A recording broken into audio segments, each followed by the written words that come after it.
સ્કૂલના રજિસ્ટરમાંથી ગમે ત્યાંથી એક ફોન નંબર મળે. એક છોકરી ગમી હોય 4 મહિના પહેલા, 2 મહિના પછી સુધીનું નામ મળે, 4 મહિના પછીનો ફોન નંબર મળે, અને ફોન કરીએ છોકરીને પપ્પા ફોન ઉપાડે. એટલે આપણે બાટલો નોંધાવો તો એ રોંગ નંબર. આટલું થાય ત્યારે અમને એકાદ પાત્ર અમારી નજર સામે મળે. પણ તમે તો મેગી જનરેશન છો, 2 મિનિટમાં તમારે બધું થાય. કોક તમને ગમે, તમે ઇન્સ્ટાગ્રામમાં જાઓ, ગૂગલને પૂછો, એટલે ગૂગલ મહાદેવ આવીને ઉભા રહીએ, બોલો શું જોઈએ છે. એટલે આપણે એમ કે આ એક નામની છોકરી છે, ક્યાં રહે છે, શું કરે છે. એ છોકરીએ જ ગઈકાલ સાંજે તમને કહી દીધું હોય હું ફલાણી હોટલમાં હતી, મારું ફેવરેટ ફૂડ તો ચાઇનીઝ છે. એટલે તમારે કશું જ ગૂગલ કરવાનું નથી હોતું. તમારી પાસે માત્ર તમારો પોતાનો સવાલ હોવો જોઈએ. એક સવાલ છે. આટલું બધું સુખ, આટલો બધો આનંદ, આટલી બધી સ્વતંત્રતા તમારે અત્યારે કશું ભણવું હોય ને તો તમને ભણવા દેવા માટે એ ગામના શ્રેષ્ઠીઓ, તમારા માતા પિતાઓ, બેંક, સરકાર બધા તમને સપોર્ટ કરવા માટે રેડી છે, જો તમારે ભણવું હોય તો. આ પેટેલા ક્યારેક તમને એવું લાગતું હશે કે તમારા મમ્મી પપ્પા બહુ બોરિંગ છે, અને લાગે એક એજમાં બધાને માતા પિતા બોરિંગ જ લાગે. પણ એ લોકો પહેલા આટલા બધા બોરિંગ નહોતા. તમારા મમ્મી પણ બહુ મજાની રૂપકડી છોકરી જ હતા. તમારા પપ્પાને અત્યારે જે ટાલ થઈ ગઈ ને ત્યારે નહોતી, એને વાળ પૂરા જ હતા, એ જુવાન જ હતા. પણ ક્યાં લગ્ન પછી તમે જવાબદારી સ્વરૂપે આંગણામાં પ્રગટ્યા, અને તમારું 12મું ધોરણ, તમારું 7 પેઢી બેસીને ખાઈ શકે એની માટે એ માણસે બધું જ માળીએ મુકાવી દીધું. અને ધીમે ધીમે શોખને કટ કરતા ગયા. એટલે એક રોમેન્ટિક માણસ તમને બોરિંગ લાગવા માંડ્યો, કારણ કે એને તો બધા જ દરવાજા જીવવાના બંધ કરી દીધા હતા, કારણ એના ઘરે એક સંતાન આવ્યું. પણ આપણે બધા એવા લોકો છીએ બેટા કે મમ્મી પપ્પાને પણ એવું પૂછી લે તમે કેટલા બોરિંગ છો, તમને કાંઈ આવડતું નથી. આજ કાંઈ ન થાય તો બેટા ઘરે જઈને એકાદ સવાલ તમારા પપ્પાને કે તમારી મમ્મીને પૂછજો કે તમારે કોઈ સ્વપ્ન છે. અહીંયા અમે તમને વ્યક્તિગત રીતે પૂછાવીએ બેટા કે તમારે કોઈ ડ્રીમ છે તો તમે અમને 100 સપનાઓ ગણાવી લખાવી શકો. પણ તમારા મમ્મી પપ્પાને પૂછો ને કે કોઈ સપનું, તો એમ કહેશે હા, મારો દીકરો મોટો થઈ જાય ને ઓફિસર બની જાય, મારી દીકરીને આ મળી જાય, આ થાય. તમારા મા બાપ એટલા બધા દેવાળિયા કાઢેલા છે કે એણે પોતાના ભાગે પોતાના સ્વપ્નય નથી રાખ્યા. એટલી હદે એણે તમારી માટે જીવવાનું બંધ કરી દીધું, કાંઈ કર્યું નહીં. પણ કેમ સમજાવું બેટા કે તમે કાંઈક કરી શકો એ માટે એમણે હંમેશા કાંઈક આજુબાજુ જોયા વગર. તમારી ધારો કે આજે સરસ મજાની પાર્ટી હોય, તમારામાંથી એમાંથી એકાદ છોકરો પોતાના પપ્પાને કેમ કે મારે આ શર્ટ પહેરવો છે, એ શર્ટ ગજાબારનો હોય ને તોય તમારા પપ્પા પોતાનો જૂનો શર્ટ એકની એક વાર પહેરીને પોતાનો મી ટાઈમ ઓવર ટાઈમમાં કન્વર્ટ કરીને તમારી માટે શર્ટ લાવીને તમારી મમ્મીને એમ કે મારો દીકરો કેવો રૂડો લાગે છે. હું તમને કોઈ ઇમોશનલ બોજ આપવા કે બોન્ડિંગ આપવા નથી. તમે તો બહુ મજાની જનરેશન છો, મેં કીધું બહુ ટ્રાન્સપેરન્ટ છો. અમને કોઈ માણસ ન ગમે ને તમે રસ્તો કાપી નાખો, તમે બહુ પ્રેમથી કહી દો મન નહીં ફાવે. અમારે ત્યાં અમે જે યુગમાં થી આવ્યા ત્યાં રિલેશનશિપ હતી, કમિટમેન્ટ હતું. અને તમે તો કઈ જનરેશન છો? કમિટમેન્ટ વાળો કો ખબર ક્યાં, સિચ્યુએશનશિપ ક્યાં ચીજ હૈ. બિલ ફેરે હમ તેરે, સિચ્યુએશનશિપ, બેન્ચિંગ, આવા વિવિધ પ્રકારના વર્ડ સાથે જીવતી મજાની રમતી પેઢી છો. તો સવાલ એ છે કે આટલું બધું સુખ છે, તમારા સુખ માટે કોઈક લોન લઈ શકે છે, તમારા સુખ માટે મકાન ગીરવે મૂકી શકે છે, પોતાની 58 વર્ષની જિંદગીનો તમામ પ્રોવિડન્ટ ફંડ મૂકી શકે છે. તો તમે કહેતા મારે જવું છે વિદેશ, એને ખબર તમે એનાથી દૂર જાઓ છો, તો એ મમ્મી પપ્પાએ કરે. અને તેમ છતાં બેટા એવું કયું કારણ છે કે આ પેઢી ઝેનઝી જનરેશન એ છે એ સૌથી વધુ ડિપ્રેશનમાં રહેતી જનરેશન છે?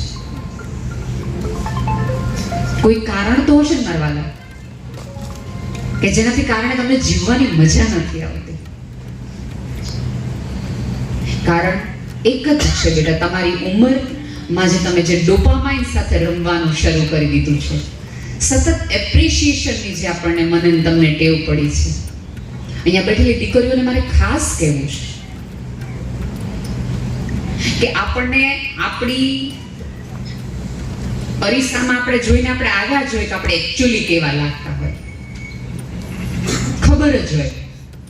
2-3 ફિલ્ટર વાપરી અને છોકરાઓને વિનંતી છે કે પ્રોફાઇલમાં જોઈને પ્રેમમાં પડવું નહીં, આધાર કાર્ડના ફોટા પ્રમાણે જ ચાલવું બેટા. કૃષ્ણએ જે આટલા વર્ષો પહેલા એમ કીધું કે માયા છે એ આ છે. સો બેટા, તો દીકરીઓને મારે કહેવું છે કે આપણે જોઈને નીકળ્યા જોઈએ. મને ખબર જ છે કે મારા કાળા કુંડાળા છે, મને ખબર જ છે મારા ચહેરા ઉપર આટલા ગાય છે, આટલા ખાડા છે. તમારો આવો કોઈક ફોટો જોઈ અને એક હદથી વધુ તમારા કોઈક વખાણ કરે ને તો માની લેજો कुछ झोल है, कुछ झोल है. આપણે ચાંદ જેવા લાગતા જ ન હોય, કોઈક આપણી પાછળ ફર્યા જ રાખે ચાંદ ચાંદ, ત્યારે આપણે સમજી જવું આપણે ચાંદ જેવા નથી લાગતા, પણ એની પાસે કોઈ કામ નથી.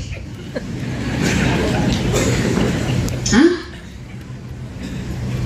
વખાણના આધારે. અત્યારે બેટા તમે એક એવી યુગમાં છો, તમારે તમારું ડોપામાઇન, તમારા હોર્મોન્સ, તમારી કારકિર્દી બધું બેટા એક સાથે મેનેજ કરવાનું છે. અને અમારા કેસમાં કેવું હતું, અહીંયા જે ભાઈઓ છે એમને ખબર હશે કે એમને કોઈ ફર્સ્ટ યરમાં કોઈ ગમી જાય અથવા કાંઈ પણ હોય ને તો આપણે ખાલી એટલું કહી દેવાનું કે તારા ભાભી છે, કામ પતી જાય, પછી કંઈ ખાસ થાય નહીં.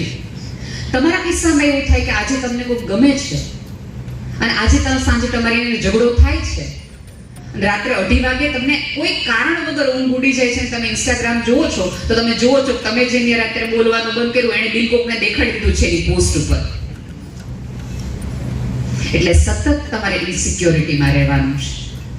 તમારી પાસે જોબની ઇન્સિક્યોરિટી છે, તમારી પાસે રિલેશનશિપની ઇન્સિક્યોરિટી છે, તમારે પ્રૂવ કરવાની ઇન્સિક્યોરિટી છે.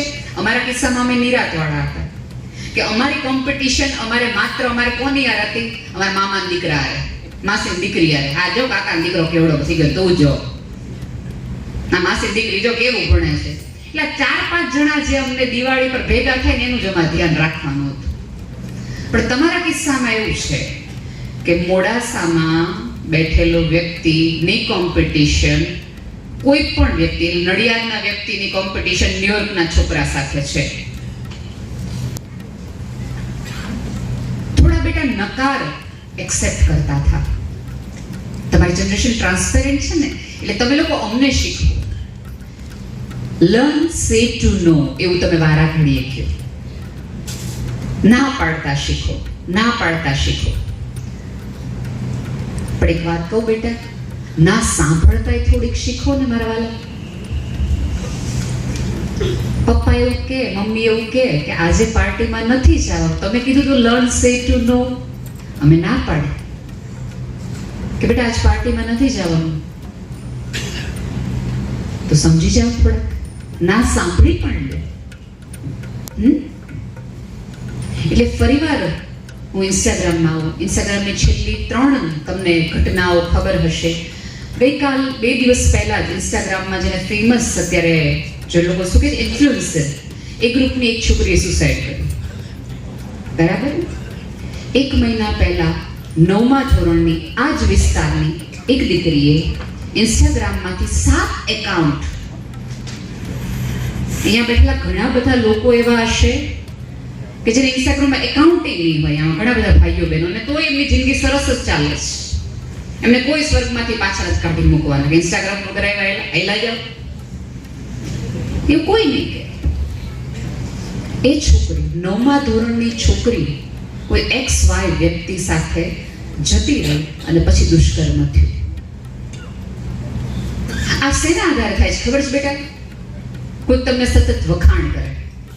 કારણ કે તમે કોલેજમાં હોત ત્યારે તમારા ક્લાસમાં 20 છોકરીઓ છે, 20માં તમારો સૌંદર્યમાં નંબર તમે માની લીધું છે કે 15મો છે. એટલે ઓલા 14 આગળ નહીં, તમારા મગજ સતત એટલે કે મારા કરતા ઓલી દેખાવડીશ, મારા કરતા ઓલી દેખાવડીશ, મારા કરતા ઓલી દેખાવડીશ. પણ અચાનક ઇન્સ્ટાગ્રામમાં એક વ્યક્તિ ઉપલે અને તમને અટેન્શન જ આપ્યા રાખે, તારી આંખ સારી, તારો સ્વભાવ સારો, ના હારું, તું નમણી, ના તેમ. આપણે થાય બસ આ બધા આંધળા હતા, એક જ હારો માણસ છે. સંજય દ્રષ્ટિ આની પાસે જ છે, જે હું નથી જોઈ શકતી આ જોઈ શકે છે. અને બસ આપણે પછી દેવાનું શરૂ કરી દઈએ. અને દેવામાં પછી, અને સ્ત્રીને તમે વખાણ કરો પછી દેવામાં કશું પાછું ન રાખે, જે માગે એ આપી દે. અને માગીને લીધેલ વ્યક્તિ પછી એ સ્ક્રીનશોટ હોય, ફોટોગ્રાફ્સ હોય, રેકોર્ડિંગ હોય, એ છોકરો જથ્થાબંધના ભાવે બધાને મોકલે. અને પછી એક પતલી ગેમ શરૂ થાય, જેને કોલેજમાં અત્યારે સૌથી વધુ ફેસ કરતી દીકરીઓને છે બ્લેકમેલિંગ. અહીંયા બેઠેલી તમામ દીકરીઓને વિનંતી છે, આજે નહીં આવતીકાલે, અથવા અહીંયા બેઠેલી તમામ સ્ત્રીઓને વિનંતી છે કે જે પુરુષ તમારા જીવનની ના ન સ્વીકારે એની યશ તમારે નહીં સ્વીકારવાની. એ કે આવો ફોટો જોઈએ છે તો વટથી કહેજો, પ્રેમ કરતો તેની જરૂર નથી, ના તો પાડી જોજો, એક ટેસ્ટ થઈ જશે. પછી બોલે નહીં, મોટું બગાડે, એટલે પછી આપણે તરત દુઃખ લાગી જાય, અરે મારા લીધે આ બિચારો છોકરો જમશે નહીં.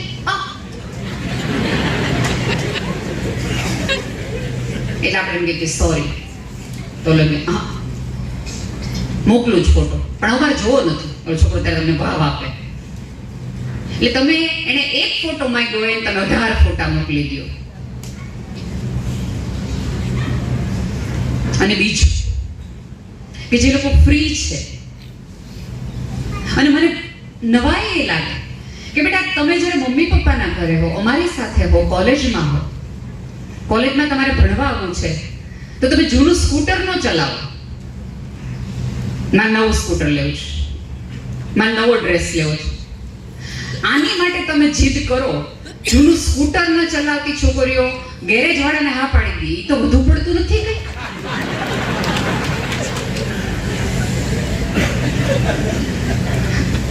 અહીંયા બેઠેલી તમામ દીકરીઓને વિનંતી છે કે તમારા જીવનની હા નાના અધિકાર વસ્તુના આધારે નહીં, વિચારોના આધારે આપો.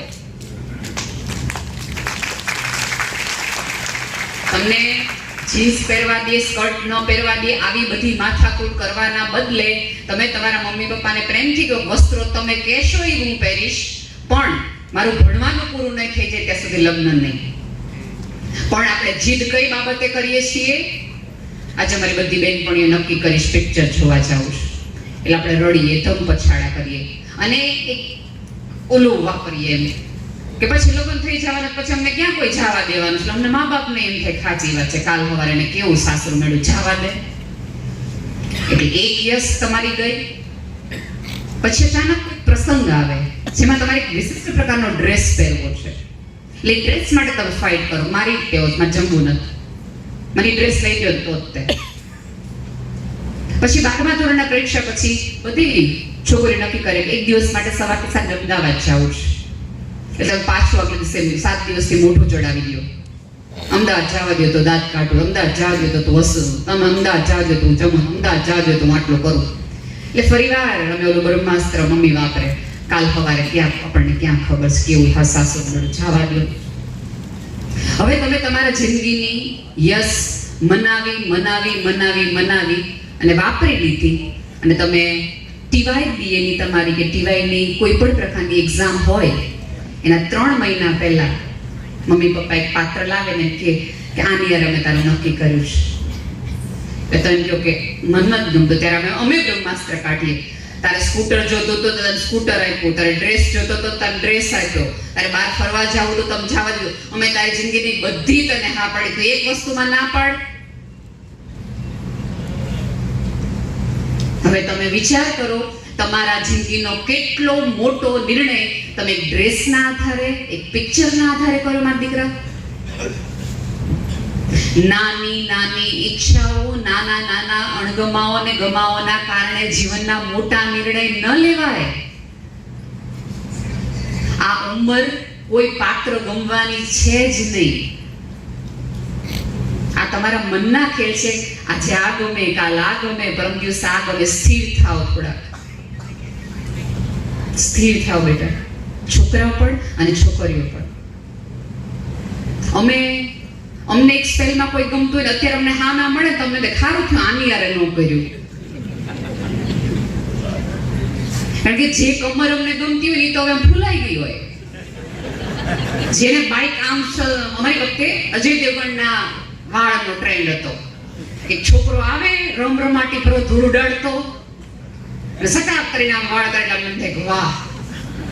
હવે અમને ખબર પડે કે અમારા ઘરે જે ઓલો પ્લમ્બર રિપેર કરવા આવે છે ઈ જ છે. હા, સો બી કામ. અત્યારે કારકિર્દી બનાવવા સિવાય બીજી બધી બાજુને બંધ કરી દો. બંધ કરી દો એટલે અર્થ એવું નથી કે એ રસ્તે તમારે જવાનું જ નથી. અમારે બધાએ તમને પરણાવી દેવા છે.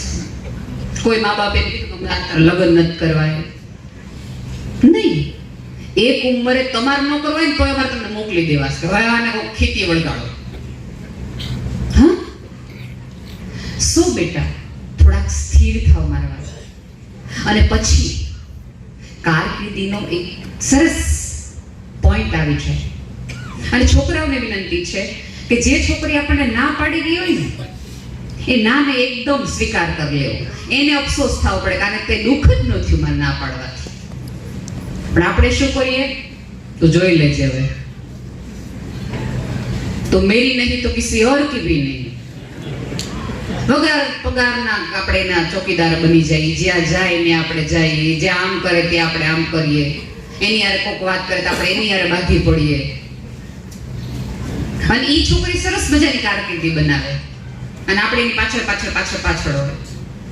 અને જે છોકરીઓ આપણને એમ કહે ને કિતાબે બહોત સી પડી હોગી તુમને મગર કોઈ ચહેરા તુમને પડા હે, એ તમામ છોકરીઓ પોતાનો સિલેબસ પૂરો કરી પોતાને ફ્રેશ થવા માટે તમને ડિસ્ટર્બ કરવા આવ્યા છે. એટલે એને ભણી લીધું છે. આ આખું છે ને બેટા, એમાં જો આવેલી તમામ મહિલાઓ છે. કારણ એને રાહ ન જોઈ તમે વાંચો તો હું વાંચું, મારું વંચાઈ જાય પછી તમે સમજો.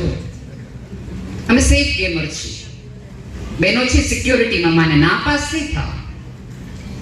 આ બધું તો હાઈલા રાખશે, ભણી લ્યો પહેલા. તો જેને બેટા તમને ના પાડી હોય ને એવું કશુંક કરો, એવું કંઈક કશુંક બનો, એવી કારકિર્દી બનાવો કે જે છોકરીએ તમને બ્લોક કર્યા હોય ને 5 વર્ષ પછી છોકરી તમને ગૂગલમાં ગોતવી જોઈએ કે આ માણસ છે ક્યાં. લખી નાખો વાક્ય જ્યાં લખવું હોય ત્યાં કે જે બ્લોક કરે છે એ ગૂગલમાં ગોતે નહીં. તેવી કારકિર્દી બનાવી છે આપણે. ગમે એવો પ્રેમ હોય ને બેટા, તમારે અત્યારે ઓલું સરસ ગીત ટ્રેન્ડમાં ચાલે છે ને, ઓલું કયું તું હે તો મુझे फिर और क्या चाहिए, ફેવરેટ ગીત. જે છોકરી તમને એમ કહે છે ને કે તું હે તો મુझे फिर और क्या चाहिए, એ 2.5 દિવસ પછી 100 લીટર માંગશે, સમજી લેજો. કારણ કે એની ફ્રેન્ડના હસબન્ડ એને જ્યારે આપશે ને એની ફ્રેન્ડ સોશિયલ મીડિયામાં મૂકશે એટલે ત્યારે તરત તમારી સામે એમ કહેશે તમે મને જીવનમાં કાંઈ આપ્યું નહીં. ત્યારે તમારે ઓલું ગીત નહીં પગાડી શકાય. ચોક્કસ હું માનું છું કે પૈસા થકી જીવનમાં સુખ નથી મળતું, પણ યાદ રાખજો, પૂરી સભાનતા સાથે કહું છું કે ખિસ્સામાં પૈસા હોય તો જીવનના ઘણા બધા દુઃખ હળવા તો થઈ જ જાય. કોઈ એમ કહેતું હોય ને કે પૈસાની કઈ જરૂર જ નથી તો ભૂલી જાજો, સૌથી ખોટાડા માણસો છે. જ્યાં સુધી સમૃદ્ધિ છે, સફળતા છે, ત્યાં સુધી બધા સગાવાલા ને વાલા છે. હા, એ વસ્તુ સાચી કે માત્ર પૈસાના આધારે તમારા માપદંડ ન રખાય, પણ તમે એવું માનતા હોય કે એની કોઈ જરૂર જ નથી તો મોટા મોટી ભૂલમાં છો. મોટા મોટી અને સફળતા જેવી સૌંદર્યતા એકેમાં નથી. સચિન દેખાવડો તો એટલા માટે નહીં ગાંધીજી રૂપાળા હતા એટલા માટે નોટ ઉપર નથી મૂકવામાં આવ્યા. બિલકુલ નહીં. સુરેશભાઈ સોની દેખાવડા ઘોડા હતા એટલા માટે એમને પદ્મશ્રી નથી મળ્યો. કામ એવા કરો કે તમે ગમે ત્યાં હો ને લોકો તમને સુંદર બનાવે. તમારું કામ થકી તમે સુંદર બનવા જોઈએ, તમારા આચરણ થકી તમે સુંદર બનવા જોઈએ. ચર્ચાનો વિષય અને દીકરીઓને વિનંતી છે, મને અમારામાં થોડુંક વહેલું ગઢવીઓમાં જોવાનું ને શરૂ થઈ જાય એટલે 9મા 10મામાં હોય તો અમે ગોતવા માંડીએ. 10મા ધોરણની પરીક્ષા પછી મારા મમ્મીએ મને કીધું તને છોકરો જોવા આવે છે. એટલે મેં મારી મમ્મીને કહી દીધું કે મને જોવા નહીં, છોકરાને કેવો મને મળવા આવે. હું જોવાનું કે તમારા ઘરનું ટીવી નથી જે જોવા આવવાની હોય, વસ્તુ છું, મળવા આવો. 2 પ્રશ્ન એ કરશે તો 2 જવાબ હું આપીશ અને એના 2 પ્રશ્નના જવાબ સામે હું. પછી છોકરાની મમ્મીએ પૂછ્યું મને કે એવી કઈ રસોઈ છે કે જેમાં પાણી ન પડે.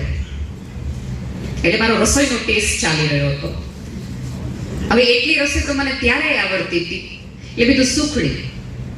શું બેનો છે ને ખબર છે કે સુખડીમાં પાણીની જરૂર ન પડે. એટલે ઓલા લોકો કે છોકરી અમને ગમે છે. મેં કીધું પણ મને નથી ગમતો છોકરો. એટલે અમારા ઘરમાં થોડીક થઈ ગઈ. છોકરાના મમ્મી કે વાંધો શું છે? મારા મમ્મી કે વાંધો શું છે? મેં કીધું જે છોકરાનું પત્નીનું માપદંડ એક સુખડી બનાવવા ઉપર હોય એવા પુરુષારે મારે જ લગ્ન નથી કરવાના. માપદંડ તો કંઈક મારા લેવલના હોય. તમારા માપદંડ ઊંચા હશે તો તમને ના પાડવાનો અધિકાર હશે. અને આર્થિક સ્વાતંત્ર્ય જ્યાં સુધી દીકરીઓ પાસે નથી ત્યાં સુધી આ જગતની એક પણ સ્ત્રી સ્વતંત્ર ક્યારેય નહીં થાય. તમારા પગભર હશો તો તમને ના પાડવાનો અધિકાર હશે. જ્યાં સુધી તમારા બેંક બેલેન્સનો રસ્તો, તમારા પોકેટ મનીનો રસ્તો કોઈકના ખિસ્સામાંથી આવતો હશે ત્યાં સુધી તમારો નામ અધિકાર નથી. કારણ કે આમાં એવું છે કે જે મોબાઈલનું બિલ ભરતો હોય ને પૂછે કે કોની હારે વાત કરસ. હા, અને બીજું અહીંયા બેઠેલી સ્ત્રીઓ તે અને દીકરીઓને તે પગભર થવાનો પહેલો ભણતર તો છે જ, પણ તમને વાહન આવડતું હોવું જોઈએ. તમારા ભાઈ મૂકી જાય તો એમ નહીં, વાહન તમને આવડવું જ જોઈએ. તમારે ક્યાં જાવું ન જાવું નો આધાર તમારે એકાદ પુરુષ પર રાખવો પડે એવું નહીં બેટા કરો. અને બીજું, દીકરાઓને મારે એક કરબદ્ધ પ્રાર્થના છે કે બેટા તમે માનો છો ને એટલું ઈઝી છોકરીઓનું જીવન નથી. છોકરીઓ, તમને ખબર હશે બેટા કે જ્યારે જ્યારે તમે તમારા મમ્મી પોતા કરતા હોય, પોતા કરે અને તમે પગલા પાડો ને તો તમારી મમ્મી તમને એક વાક્ય કહેતી હશે. પગલા ન પડતી હો, સાંભળ્યું હશે કદાચ. પગલા ન પાડતી હો. ક્યાંક તમારી મમ્મી તમને સભાન કરી રહી છે કે બેટા એવી કોઈ જગ્યાએ ન જાતી કે જેના પગલા પાડ્યા પછી તો ભૂસી ન શકે, ભૂસી ન શકે. જ્યાં જાઓ છો, જેની સાથે બોલો છો, જેની સાથે વ્યવહાર કરો છો, એના આધારે તમારી કિંમત નક્કી કરતો આ સમાજ છે. આ સમાજ ગમે એટલો મોટો થઈ જાય ને તોય એ સ્ત્રીને જોવાના માપદંડો બદલાવશે નહીં. અત્યારે સમાજમાં એવી તકલીફ છે. માઇકમાં પ્રોબ્લેમ છે? હેલો, સમાજમાં અત્યારે મોટી બેટા એ પ્રોબ્લેમ છે કે સ્ત્રીઓને ભણાવી દીધી, નોકરી કરવા દીધી, આગળ વધારી દીધી, પણ કેવું કે હા સ્ત્રીઓએ મંગળ ઉપર ચંદ્ર ઉપર જવાનું, પણ 3 દિવસની રસોઈ કરીને જવાનું. એ લોકો ત્યાંથી પાછા આવે ત્યાં વાંધો ન આવવો જોઈએ. સો એ રોલમાંથી ક્યારેય તમે ના નહીં પાડી શકો બેટા. કારણ કે તમે વિચાર કરો, આમાંના જે છોકરા તમને છોકરો જોવા આવે અને છોકરો સરસ હોય, દેખાવડો હોય, છોકરાના મમ્મી એવું કે મારો છોકરો બહુ, મારો ચિંટુ બહુ ડાયો છે. કોઈ ચિંટુ હોય તો સોરી, આ એક મેટાફર છે. અમારો ચિંટુ બહુ ડાયો, અમારો ચિંટુ હવાર હાથ ઉઠા કરે, અમારા ચિંટુ કોઈ દિવસ કોઈની યાર ન બાતે, અમારા ચિંટુને એક પણ વ્યસન નહીં, અમારા ચિંટુ 7 વાગે એટલે ઘરે આવી જાય. તો તમને એમ થાય ને કેટલું સરસ. અને પછી હળવેથી છોકરીના મમ્મી કે છોકરાના મમ્મી પપ્પા એવું કહે કે આ બધું છે પણ અમારે ચિંટુ કમાતો નથી, તમે હા પાડો. તો પછી તમે એવું કઈ રીતે બેટા કહી શકો કે અમારી દીકરી ડાય છે, અમારી દીકરી ભણે ગણે છે પણ એને રસોઈ નથી આવડતી? રાધર ઉપરવાળાએ સ્ત્રીને એવી બનાવી છે કે એક સાથે 1000 કામ કરી શકે, એટલે તેને 1000 હાથ વાળી કીધી કે તમે પેરેલલ નોકરી કરી શકો, તમે પેરેલલ ઘરે ચલાવી શકો, તમે સત્તાએ ચલાવી શકો, તમે માં, પત્ની, બેન, દીકરી, ભાઈ, ભાભી આ બધા રોલ એક સાથે નિભાવી શકો. સો એનો તો ગર્વ લેવાનો હોય. કારકિર્દી ગમે એવી સરસ બનાવો પણ તમારા રૂટ્સથી તમે નોખા ના પડો, એ બહુ બેટા જરૂરી છે. ક્યાંક તમને આમાંના બેઠેલા ઘણા લોકોને મજા નહીં આવડતી હોય સાંભળવાની, પણ આમાં એવું છે બેટા કે ઊંઘમાંથી ઉઠાડે નહીં, સારું તો લાગે જ નહીં. પણ અત્યારે તમને તમારી મમ્મી જગાડે છે ને બેટા, એટલે જાગવાની પથારીમાં આળોટવાની મજા આવે છે. પણ જે દિવસે તમને જવાબદારી નામનું તત્વ ઉઠાડશે ને એટલે તો હુંય નહીં લોકો પડખા ફેરવા મને માણા નહીં જડે તમને. બોટલની કિંમત હું અહીંથી બહાર નીકળું તો 10 રૂપિયા છે. જથ્થાબંધમાં કદાચ ખરીદો તો આ બોટલ 7 રૂપિયાની પડે. આ બોટલ પાનના ગલ્લે 10 રૂપિયાની મળે. અહીંયાથી થોડે દૂર જાઓ અને કોઈ સારી હોટલ, ઓકે વાળી હોટલ હોય તો આ બોટલ 15 રૂપિયાની મળે. આ બોટલ કોઈ 3 સ્ટાર હોટલમાં હોય, આ જ પાણી, આ જ બોટલ, આ જ કંપની, તો આની આ બોટલ 60 રૂપિયાની મળે. આની આ બોટલ મુંબઈ એરપોર્ટ પર હોય તો 90 રૂપિયા કે 100 રૂપિયાની હોય. સેમ કંપની, 100 ml જ પાણી જ, પાણીના સ્વાદમાં કોઈ ફરક નહીં, આ જ કલર. અને આની આ બોટલ તમે પેરિસ કે દુબઈ, દોહા ટ્રાન્ઝેક્શન પીરિયડમાં હો અને તમે ખરીદો તો આ બોટલ તમને લગભગ 300 રૂપિયાની પડે. કહેવાનો તાત્પર્ય એ છે કે તમે ક્યાં છો ને ક્યાં ઊભા છો ને એના આધારે તમારી કિંમત થશે. બાકી આ તો બધાનું હરખું જ છે. પાનના ગલ્લે ઊભા હશો તો તમારી કિંમત 10 રૂપિયાની, મિડલ ક્લાસ હોટલમાં હશો તો તમારી કિંમત 15 રૂપિયાની, એરપોર્ટ ઉપર હશો તો તમારી કિંમત 90 રૂપિયાની, ઇન્ટરનેશનલ એરપોર્ટ ઉપર હશો તો 300 રૂપિયાની. બોસ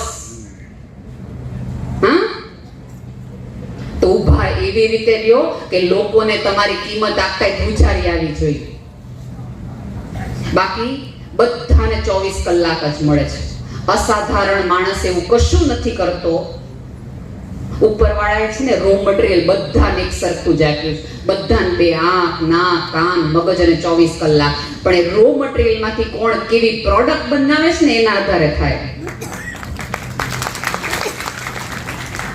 નટરાજ કલરનું પેન્સિલનું બોક્સ હોય, રબર હોય, શાર્પનર હોય, કલર હોય, એની આખી કિંમત ભેગું કરો ને તો 1000 રૂપિયા થાય.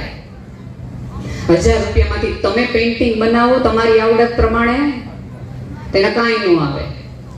તમારામાં થોડુંક આર્ટ હોય, તમે મહેનત કરી હોય અને ધાર કાઢી હોય ને સારું ચિત્ર બનાવો તો કદાચ એના 1000 રૂપિયા હોય. પણ હુસેન ખાલી સહી કરે ને, આમ મકબૂલ ફિદા હુસેન, એ સહી કરેલા એને ડૂચા વાળી દીધા છે ને જે કાગળો, એ આજે કરોડોમાં વેચાય.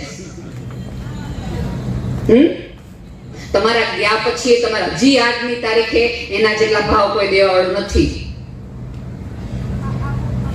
તમારા ગયા પછી તે વાતાવરણમાં તમારા નામની ચર્ચા થવી જોઈએ. બની શકે કે આ કોલેજ ના પ્રાધ્યાપકો બદલાય છે, પ્રાધ્યાપકો બદલાય છે, ટ્રસ્ટીઓ બદલાય છે, વ્યવસ્થા બદલાય છે, રૂમ, પંખા, એસી બદલાય છે. પણ જ્યારે કોઈ સારા મેથ્સના ટીચરનો વાત આવે ને ત્યારે આવનાર વિદ્યાર્થી કોઈ બોલા સાહેબ જેવું ભણાવતા હતા ને એવું કોઈ ભણાવતા નથી. ટ્રસ્ટીઓ તો આવે જાય ને બદલાય, દાતાઓ આવે જાય ને બદલાય, પણ વિદ્યાર્થીઓના જે શિલ્ડ હોય એના આધારે તમામ ઓળખાતી હોય. કોઈ એવું કહી શકે કે અહીંયા આ વિદ્યાર્થી ભણ્યો હતો. કાર્યક્રમ હું પતાવીને આવી એટલે છોકરો મને જનરલી બધા છોકરાઓ ફોટા બોટા પડાવે અને વાતો કરે. એમાંના એક છોકરાએ મને સંજયભાઈ એવું કીધું કે મારું નામ આ છે અને હું તમને સાંભળું છું. એટલે મેં કીધું થેન્ક યુ બેટા. હવે એને એવું લાગ્યું છે કે નેહલબેને મને એવો પ્રતિભાવ ન આપ્યો, જેટલા સન્માનને હું લાયક છું એટલું સન્માન મને ના આપ્યું. એટલે એને મને શું કીધું ખબર? આમ આપણે કેમ બોલો, આમ બારમાંથી કાટલો ઉખાડીને પૂછે કે તને ઓળખસ હું કોણ છું, એ રીતે મને એને કીધું બેન મારા 20,000 ફોલોવર્સ છે. આ ભાષા તમને સમજાય? એટલે હરખી રીતે વર્તન કરો. હવે એ દીકરાને મારે કેમ સમજાવું કે બેટા જ્યારે પડો વાગે અને ઘરે આવો ને અને લોહી નીકળે ત્યારે એ 20,000 ફોલોવર્સ માંથી એક પણ ન આપે જે માના ફોન તમે ઉપાડ્યા ન હોય ને એ માની હળદર તમને કામ લાગે. એકેય ન આવે. એટલે અહીંયા બેઠેલા તમામ વાલા વિદ્યાર્થીઓને કહેવું છે કે આજથી તમારી માટે તમે આ પૃથ્વી પર આવ્યા નહોતા એ પહેલા પણ એક બીજ મંડળ આખું તૈયાર રાખ્યું કે તમે આવો, તમે ઉગો, અને તમને આકાશની જરૂર હોય તો તમારા મૂળિયા ઊંડા જાય એની માટે આ જમીન દટાઈ જવા માટે તૈયાર છે જો તમે ઊંચે જતા હોય તો. અત્યારના યુથની સૌથી વધુ મજાની વાત એ છે તમે બહુ જ ટ્રાન્સપેરેન્ટ બેટા જનરેશન છો. તમે જેટલું સરસ રીતે જીવ્યા એટલું સરસ રીતે અમે જીવી શક્યા નથી. એટલું સુખ અમને મળ્યું નથી ને મળવાનું નથી. એટલે તમે જુઓ, જાણે અજાણે અમે તમારી હારે દોડીએ છીએ. અમે એક એવી જનરેશન છીએ કે જેને ટેલિફોને જોયા, અમારે ત્યાં ટપાલી આવતો તે ટપાલીને અમે જોયો, કોર્ડલેસે જોયા, પેઝરે જોયા, મોબાઈલે જોયા, એક સાદા ટીવીને કલરફુલ થતા અમે જોયા.